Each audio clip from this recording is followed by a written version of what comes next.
നമസ്കാരം, പ്രവാസി മലയാളിയിലേക്ക് സ്വാഗതം. യുഎഇയിൽ മഴയും അസ്ഥിരമായ കാലാവസ്ഥയും തുടരുകയാണ്. ഈ സാഹചര്യത്തിൽ യുഎഇയിൽ സർക്കാർ സ്കൂളുകളിൽ ഇന്നും നാളെയും വിദൂര പഠനം നടപ്പിലാക്കുമെന്ന് അറിയിച്ചിരിക്കുകയാണ് അധികൃതർ. എമിറേറ്റ്സ് സ്കൂൾ എഡ്യൂക്കേഷൻ ഫൗണ്ടേഷനാണ് ഇക്കാര്യം അറിയിച്ചത്.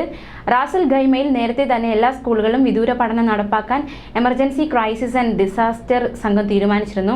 ദുബായിലെ സ്വകാര്യ മേഖലയിലെ എല്ലാ സ്കൂളുകൾക്കും ഇന്ന് വിദൂര പഠനം നടപ്പിലാക്കുമെന്നും അറിയിച്ചിരിക്കുകയാണ്. ദുബായിൽ സർക്കാർ സ്ഥാപനങ്ങളിൽ ജീവനക്കാർക്ക് വർക്ക് ഫ്രം ഹോം അനുവദിക്കും. മഴയുടെ സാഹചര്യത്തിൽ ശ്രദ്ധിക്കേണ്ട സുരക്ഷാ മുൻകരുതലുകൾ ദുബായ് മുനിസിപ്പാലിറ്റി പുറത്തിറക്കി. അതേസമയം അസ്ഥിരമായ കാലാവസ്ഥയുടെ സാഹചര്യത്തിൽ രാജ്യത്തെ സ്വകാര്യ കമ്പനികൾക്കും അധികൃതർ നിർദ്ദേശം നൽകി. പുറം ജോലികൾ ചെയ്യുന്ന തൊഴിലാളികളോട് സുരക്ഷാ മുൻകരുതൽ സ്വീകരിക്കാനും ദുർഘട സാഹചര്യം അല്ലെങ്കിൽ രൂക്ഷമായ സാഹചര്യമാണെങ്കിൽ പ്രവർത്തനം നിർത്തിവെക്കാനും മാനവ വിഭവശേഷി മന്ത്രാലയം സ്വകാര്യ കമ്പനികളോട് ആവശ്യപ്പെട്ടു.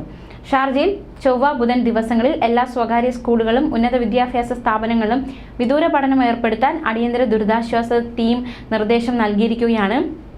കഴിഞ്ഞ ദിവസങ്ങളിൽ ഒമാനിൽ വെള്ളമുയർന്നു. അപകടങ്ങൾക്കൊക്കെ കാരണമായി ന്യൂനമർദ്ദമാണ് യുഎഇയും ബാധിക്കുന്നത്. മഴയ്ക്കൊപ്പം കാറ്റും ആലിപ്പഴ വർഷവും ഇടിമിന്നലും ഉണ്ടാകുന്നതിനാൽ എല്ലാ മുൻകരുതലും സ്വീകരിക്കണമെന്ന് കാലാവസ്ഥാ നിരീക്ഷണ കേന്ദ്രവുമായി ബന്ധപ്പെട്ടവർ തുടർച്ചയായി മുന്നറിയിപ്പ് നൽകുന്നുണ്ട്. ദുബായ്, അബുദാബി, ഷാർജ എന്നിവിടങ്ങളാണ് കൂടുതൽ മഴ പ്രതീക്ഷിക്കുന്നത്. മറ്റ് എമിറേറ്റുകളിലും മഴയ്ക്ക് സാധ്യതയുണ്ട്.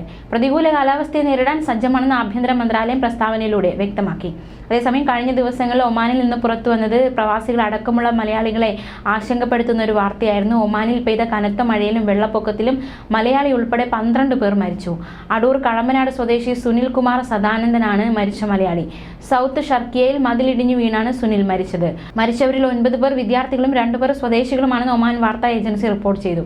സമതൽ ഷാനിൽ ഒഴുക്കിൽപ്പെട്ട് കാണാതായ 8 പേരിൽ 3 കുട്ടികളെ മൃതദേഹം കണ്ടെത്തി. ഒരു കുട്ടി ഉൾപ്പെടെ മറ്റുള്ളവർക്കായി തിരച്ചിൽ തുടരുകയാണെന്ന് സിവിൽ ഡിഫൻസ് ആൻഡ് ആംബുലൻസ് വിഭാഗം അറിയിച്ചു. കാണാതായ 5 പേർക്ക് വേണ്ടിയുള്ള തിരച്ചിൽ തുടരുകയാണ്.